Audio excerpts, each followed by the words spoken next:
balobi si teza moko soko za na 4 coins du monde ozwango sans problème sans soki ndenge nini balobi www.congoyalobi.net www.congoyalobi.net voilà sikoyo avec le mannequin du média JBS le patron oyo avandi sa makamba avandi sa faire donc si teza ka moko place tout vandi cause minono kute yango ezalaka te image ezokende net bazotindika te mbala moko kanvu otali mbala moko omona te congestion na kati ya image ezaka te mbala moko toleki www.congoyalobi yango na émergence ya mutu to ya mboka parti ya kosakana te Congo ya lobby avenir ya lobby epesami kaka na Congo ya lobby suka na masolo yango Congo ya lobby en tout cas Congo ya lobby eza na biso en tout cas faut maye les beleza pour Congo lobby eza ningi to lingeleza la umela en tout cas umela ba sponsor ezala ba okola na sango ba okola moni atola ina okaka na ciment ojoka lipoto tandi ba olali tongo etani maya lobo lipa okola ozape un grand monsieur na mbogoyo kala ingango bozona bino umela bozwa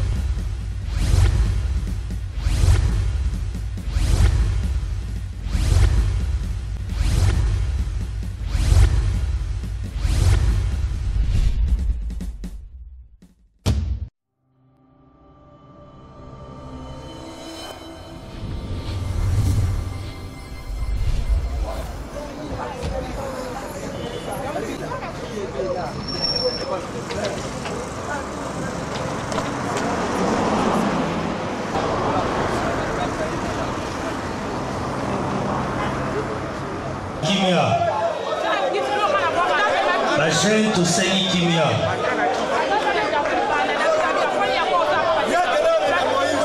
Kimezala.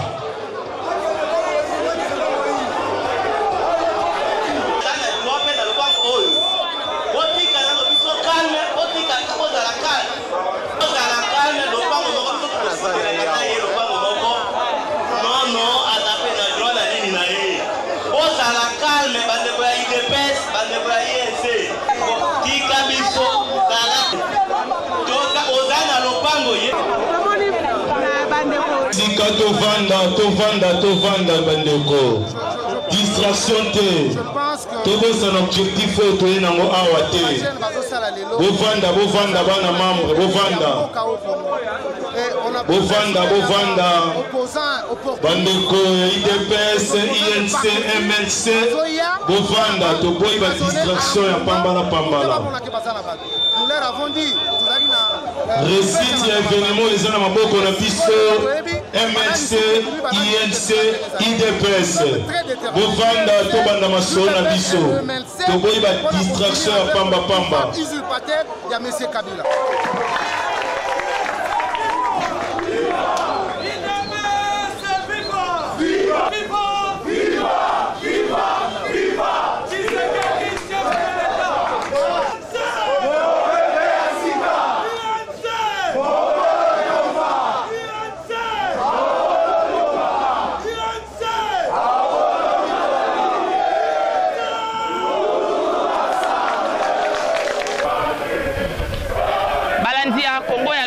Bozomon a décor et topé sa biso na sima toza awa na siège ya MLC où il y a eu en rencontre banda tout à l'heure là une rencontre tripartite, c'est-à-dire MLC et la jeunesse, il y a MLC jeunesse, il y a UNC la jeunesse, il y a UDPS.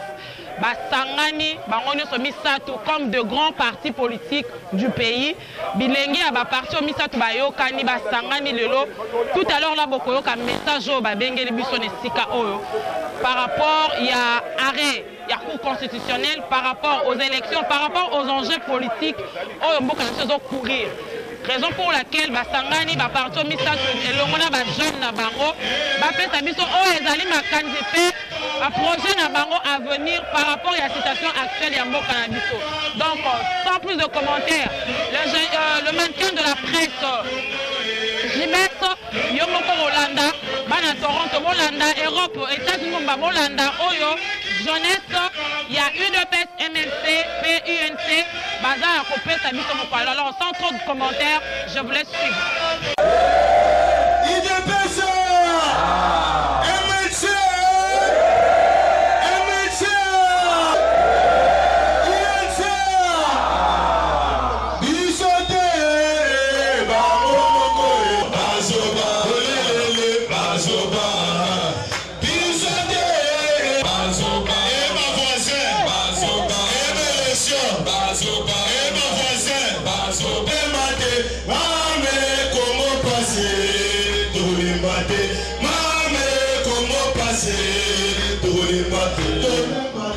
na niveau ya jeunesse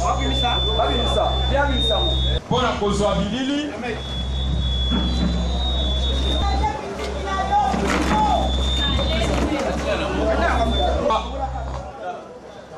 siège ya MFC toyaki mpona topesa message ikoloba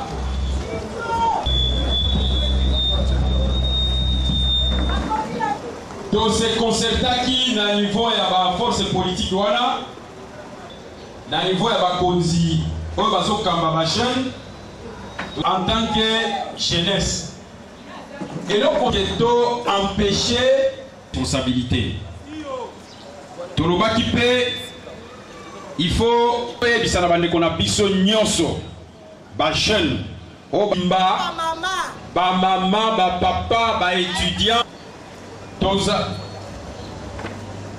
tokokutana bani tokokutana biso 3 grandes forces na kamwa espace ya moke boye tournement de presse mais les jours à venir m'appeler et Koninga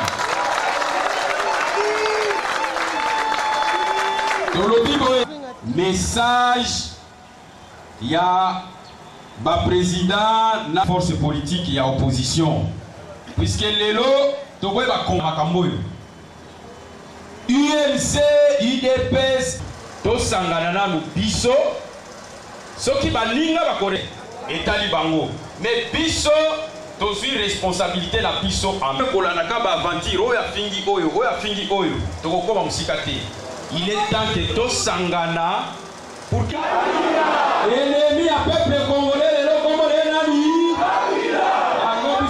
yango lelo eza point de presse bokoyoka message fort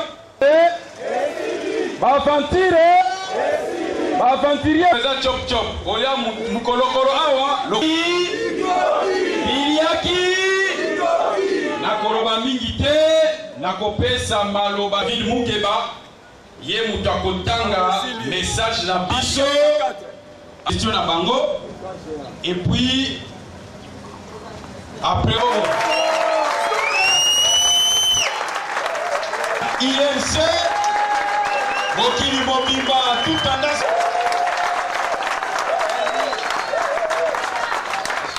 siège yango robete maboko yango bino moko bola na déclaration après oya yebi Kikongo alekia wa lobi de l'UDPS, de l'UNC et du MLC du 17 mai 2016. Si Joseph Kabila glisse, notre génération aura inutilement vécu.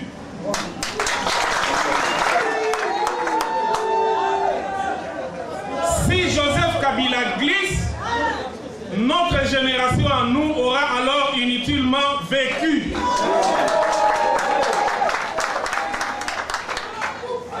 Chers compatriotes, camarades étudiants, messieurs et mesdames de la presse, de l'Union pour la nation congolaise, UNC ainsi, et du mouvement de libération du Congo, MLC ainsi, avons suivi avec stupéfaction, comme tous les Congolais, l'arrêt de la Cour constitutionnelle rendu en interprétation de l'article 70 de la Constitution qui ne donne lieu à aucune interprétation parce que bien complété par l'article 73.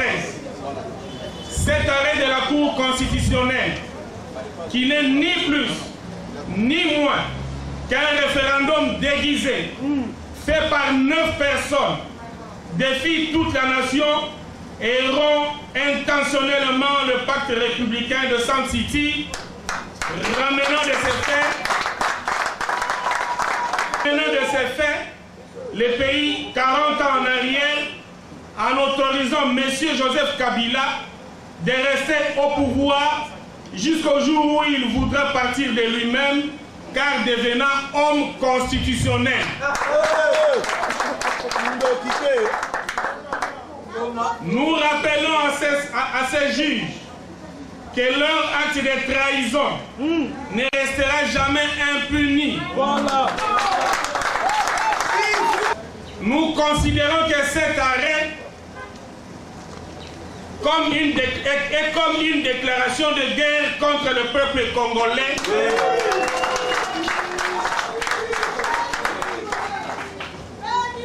Et exige une vigoureuse riposte populaire conformément à l'article 64.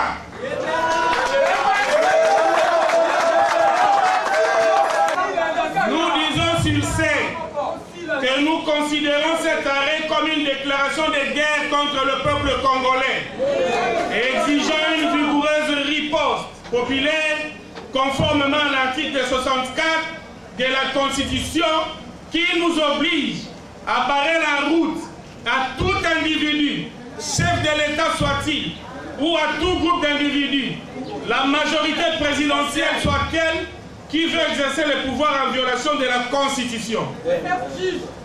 Chers compatriotes, camarades étudiants, messieurs et mesdames de la presse, chaque génération a une mission pour laquelle elle a été appelée sur cette terre. Et c'est fait, elle a le choix, l'accomplir ou la trahir.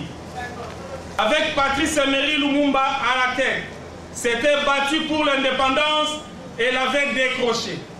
Celle de nos parents, avec Étienne Tshisekedi, s'est acharné contre la tyrannie de la Deuxième République jusqu'à obtenir la démocratie. La nôtre a l'obligation, devant l'histoire, de se battre pour décrocher l'alternance dans le strict respect de la Constitution.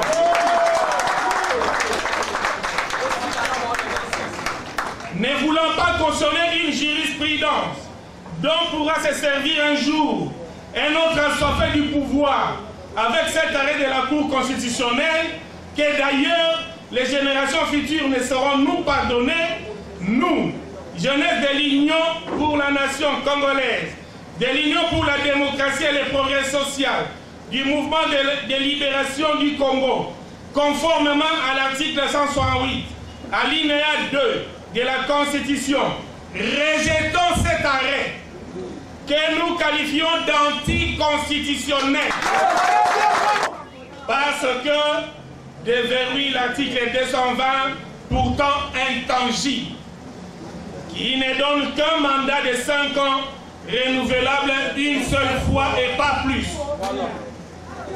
Chers compatriotes, camarades étudiants, messieurs et mesdames de la presse, la démocratie est plus que jamais en danger.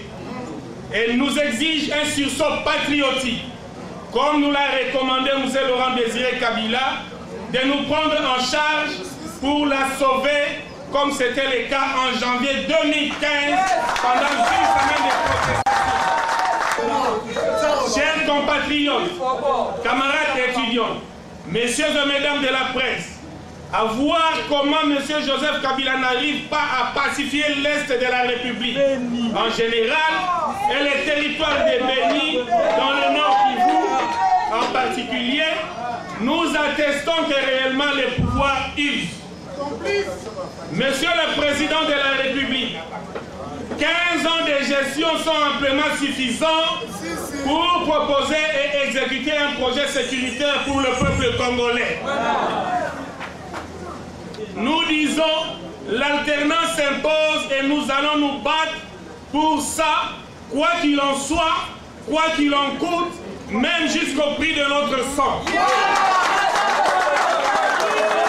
La jeunesse du mouvement de libération du Congo, de l'Union pour la démocratie et le progrès social, de l'Union pour la nation congolaise, consciente de sa responsabilité devant l'histoire, décide de prendre son destin en main en se ralliant à toutes les actions de terrain qui auront pour ultime objectif de faire respecter les principes démocratiques de l'alternance en 2016 dans notre pays.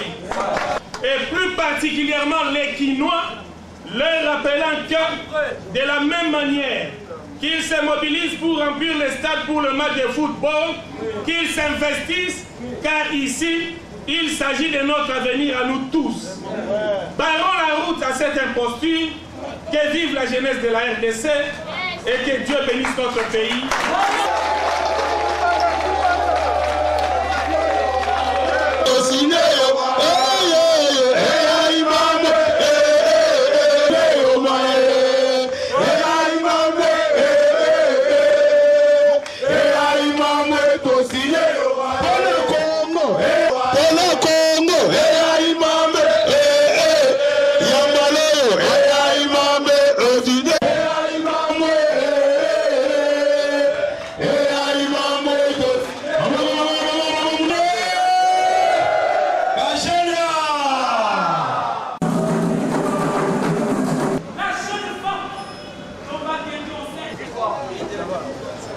Président Tracien Bomba a signé paix na compte Alexis, Maître Alexis a signé na combo ya MLC. Alors, Dolobi, ma journaliste Mongo Tomi Balé. On va poser question. UNC, MLC, na UDPS Basangani. Et ça va jeune Basangani. Question Zali. Est-ce que na niveau ya ba parti na bino?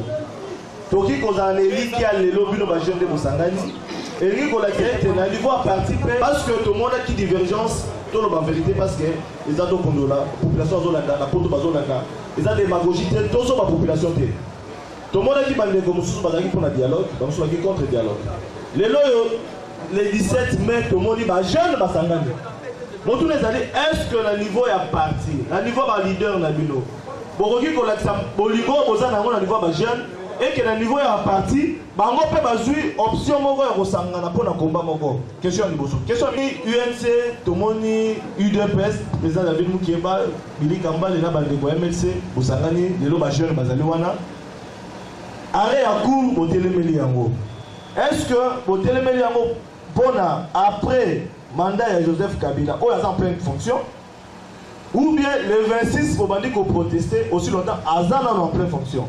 Place où on a beau l'imbolana, parce que la population peut s'engager. La lingi n'a dit ça que politique est à l'église. Et pas autre chose, c'est la pasteur, ce gars le alléluia, parce que nous sommes ici, amen. Politique, nous avons dit comme ça là, la point de vue naïe. Et on se respecte mutuellement comme tel. Et Zali, il y a comme on a Kabila en 2016, à Salanini, à Kakabisaka, à Kéli. Ce qui dit sur le but pour la Kolongola Kabila, Tozo Kenenzela et Kingassan, Bande MLC, Balobi pour la Kolongola Kabila, Tozo Kenenzela et Lemba. Je pense que l'important et l'essentiel pour nous, Zali Kabila, Salanini, à Kéli. La perception Golou, on a un Zalate.